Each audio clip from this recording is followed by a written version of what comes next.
Bienvenue dans 5 minutes au musée Rolin. Héros et saints protecteurs. Les histoires médiévales mettant en scène des hommes s'inspirent souvent des récits mythologiques en reprenant le thème du héros qui combat le mal incarné par un monstre fabuleux. Dans l'histoire merveilleuse de Saint Georges, le héros, totalement légendaire, est né en Cappadoce de parents chrétiens. Officier dans l'armée romaine, il traversa un jour une ville terrorisée par un redoutable dragon.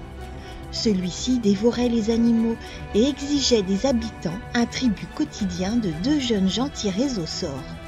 Notre héros arriva le jour où le sort tomba sur la fille du roi. Il engagea avec le monstre un combat acharné dont il fut vainqueur. Plus tard, il fut victime des persécutions antichrétiennes de l'empereur Dioclétien. Il subit en Palestine un martyre effroyable. Livré à de nombreux supplices, il fut brûlé, ébouillanté, broyé sous une roue, mais survécut miraculeusement. Il finit par être décapité. Saint Georges personnifie l'idéal chevaleresque. Il est souvent représenté à cheval, en armure, portant une lance, un écu et une bannière d'argent à la croix de gueules. Gueule signifie la couleur rouge. Cette bannière est aussi celle des croisés. C'est un sujet souvent représenté qui illustre le combat du bien contre le mal. Le dragon personnifie le paganisme, c'est-à-dire les religions polythéistes. Il est mis à mort symboliquement par le chevalier Saint Georges.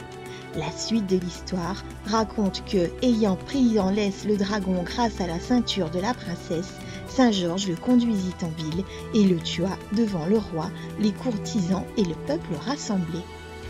Ne confondons pas Saint Georges avec Saint Michel, qui combat également le dragon en tenue de chevalier. Tandis que Saint Georges est à cheval, Michel combat dans les airs.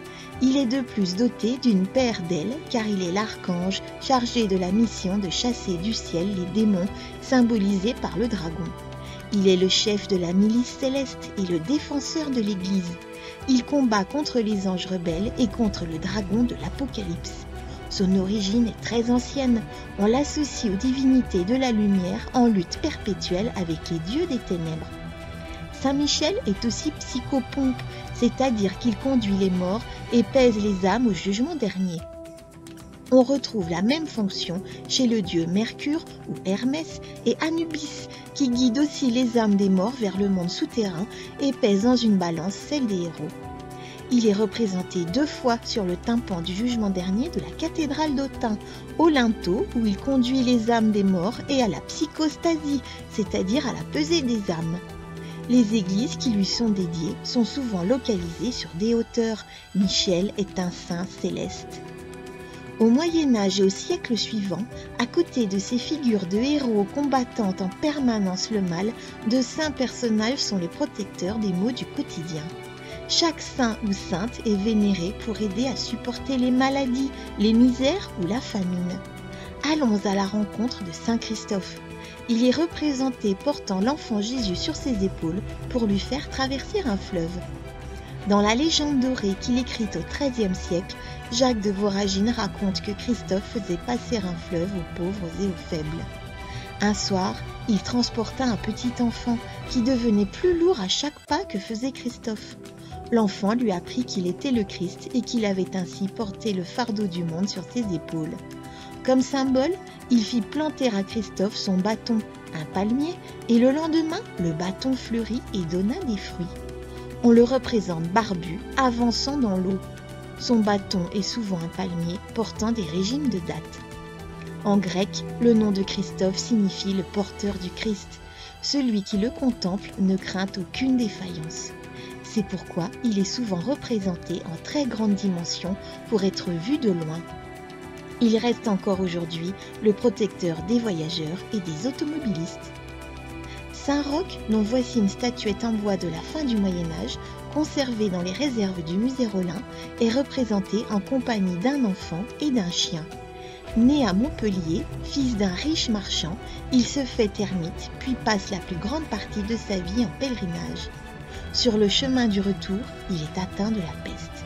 Pour ne pas risquer de répandre la contagion, il se retire au fond des bois où il est nourri par le chien d'un seigneur qui lui apporte chaque jour un pain dérobé à la table de son maître.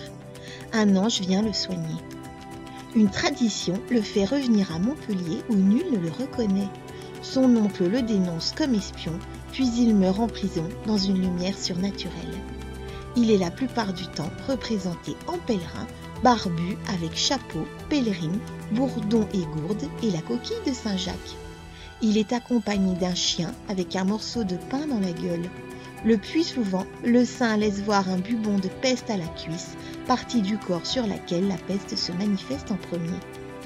Il est le patron des malades atteints par la peste, qui ravagea l'Europe au XIVe siècle et réapparut régulièrement au siècle suivant.